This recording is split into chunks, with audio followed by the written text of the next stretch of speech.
I was having some trouble with this remote, and the first thing I suspected was the battery. So, I changed the batteries out, and after I changed the batteries out, it stopped working altogether. And it turns out there was a little piece of plastic stuck to the end of the battery from the packaging. And so anyway, I removed that. It's still not working the way it should. And the question is, how do you know if this thing is working right? And there's a trick to that, and I can show you. Let's do a close-up on it. Most of these remotes now use infrared light to send data to whatever you're using, your air conditioner, your TV, what have you. And the problem with that is human beings can't see infrared light. It comes out of this little infrared diode right here, and yeah, our eyes just can't see it. But what can see it is this digital camera I'm using, and in fact just about any digital camera can see infrared light.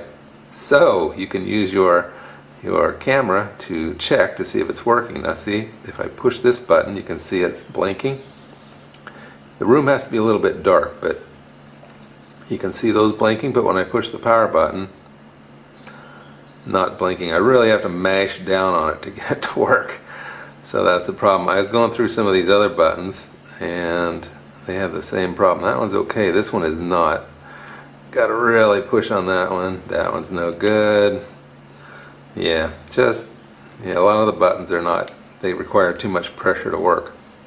That's usually a sign that the inside is dirty. There's a pad in there, and you can clean it. I should make a video on how to do it. The hardest part is taking it apart and doing it nicely without breaking it all up. But yeah, that's it. This is a quick and easy way to check to see if your LED remotes, your infrared remotes, are working properly. And in this case, this one isn't. Okay, hope you found that useful and interesting in your home DIY projects.